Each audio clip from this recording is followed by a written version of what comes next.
नमस्कार मु शुभेन्दु आपण मानक स्वागत करुच्ची मोर यूट्यूब चैनल एजुकेशन हब रे। आज आम गोटे नुआ विषय रे एवं गोटे गुरुत्वपूर्ण विषय रे आलोचना करिवा, जहाँकि आजिर समाज रे वर्तमान रो समाज रे एक विशेष चिंतार विषय पलटिची। ताहा होची निशा कबल रे आजिर युव समाज। तो आज आमर आलोचनार विषय होची निशा और आजिर युव समाज। तो आमे जेपरि जानू गोटे देशर मेरुदंड, कौन एक देशर मेरुदंड होची से देशर युव समाज। युव समाज देशर भविष्यत निर्धारण करिवारे गोटे मुख्य भूमिका बहन करिଥାଏ। जो देशर युव समाज जेते शिक्षित, जेते उच्च शिक्षित, जेते संस्कारी होइଥାଏ, से देश सेतिकी प्रगतिशील एवं उन्नत होइଥାଏ। तो उन्नति क्षेत्र रे युव समाज रो विशेष भूमिका रही। युवक माने युव समाज ही देशर उन्नति को आगे नहीं थांती। तेणु देशर जो देशर युव समाज जेते अशिक्षित, असंस्कारी, निशाग्रस्त होइଥାଏ, से देश कौन होइଥାଏ सेतिकी अनुन्नत होइଥାଏ, अवनति आड़ को गति करिଥାଏ एवं से देश धीरे धीरे अंधार भीतर को चली जाए एवं सेते अवनति होइଥାଏ। तो आम देश भारत स्वाधीनता परठारु आमे जेपरि जानिछे अनेक क्षेत्र रे विकास दिगरे गति करी आसीची।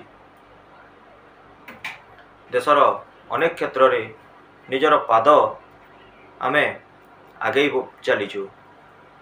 तो सेहीपरि आमे मंगल ग्रह पर्यंत मध्य आज पहुँची पारिचु। तो शिक्षा, स्वास्थ्य, शिल्प, परिवहन यही सब क्षेत्र रे देश अनेक उन्नति करिची। देश अनेक आगकू बढ़ी पारिची।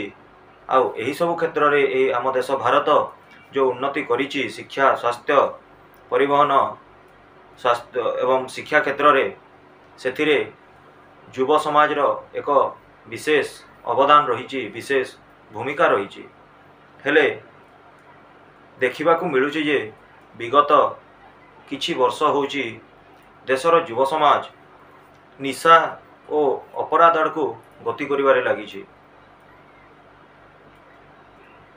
बहुत चिंतार विषय, देशर युव समाज निशा आड़ को ओ अपराध निशा करिकरी से अपराध करने को मध्य पछौ नहीं। यह देश पाई, समाज पाई, निज परिवार पाई एवं निज पाई मध्य गोटे चिंतार विषय पलटि बसीची। एवं से देशर युव समाज आज निशाग्रस्त होई निजको दिगहरा कर सारी।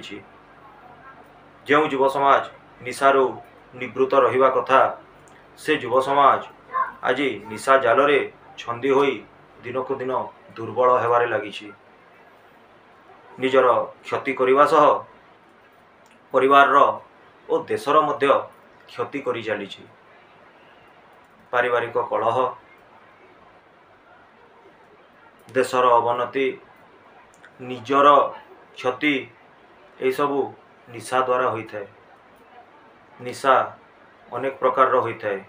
आउ जहाँ तथ्य मिली 15 वर्षरु ऊर्ध्व युवक युवती माने अधिक निशाग्रस्त, निशा को आपणी नेबारे लागिचंती। तो निशा युव समाज रो अकाल मृत्युर कारण साजी थाए।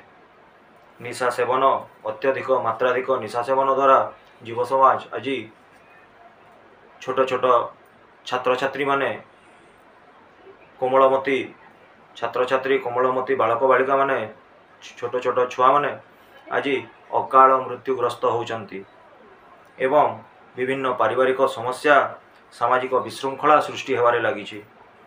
केवल आज्ञा ये निशा पाई विभिन्न प्रकार निशा आज आमको बजार रे रास्ता घाट रे खेल पड़िया रे बस स्टैंड रे रेल स्टेशन रे एवं सब प्राय कहवाक गले प्रत्येक स्थान रे निशार कारबार चली। साधारणतः निशा करुवा छात्र छात्री छोट छोट छुआ मान को आमे जदि किसी प्रश्न करू कि बाबूरे कहीं निशा करुचु, तोर तो बयस होई नहीं, कहीं निशा करुचु, से निशा करुवा छात्र किंबा छात्री ठारू उत्तर मिले मु तो मो निज पैसा रे निशा करुची, तो बापर कौन गला बोली। एहीपरि आमको उत्तर मिली थाए एवं एहीपरि उत्तर मिलवा द्वारा प्रश्न करुवा व्यक्तिटी नीरव रहिबा छड़ा अन्य कौन बाट न थाए ता पाखे। तो एहीपरि निशा जे आजिर युव समाज आजिर छात्र समाज को केते मात्रा रे कबलित कर सारी ताहा कहिबा एक बहुत दुखर विषय। आज्ञा आज आमे प्रत्येक जगार देखिबा अनेक गुड़िए निशा निवारण केंद्र एवं विभिन्न संगठन पक्षर निशा निवारण अभियान चली हेले तार विशेष किछि सुफल जे मिलुची ताहा जानिबा को आमे साधारणतः आमे जानिबा को पाई पारुना। तार कारण होउची आज्ञा से निशा निवारण संस्था जो माने परिचालना करिथांती किंबा से निशा निवारण अभियान को जो माने परिचालना करिथांती से माने निजे मध्य निशाग्रस्त होई रहिथांती। धूमपान सेवन द्वारा आमर माउथ कैंसर जहाँ को कहूँ माउथ कैंसर, हृदपिंड रो कैंसर, आमर यकृत रो कैंसर, फुसफुस रो कैंसर, खाद्य नली रे रोग, एहीपरि विभिन्न शरीर विभिन्न अंग रोगग्रस्त होता है।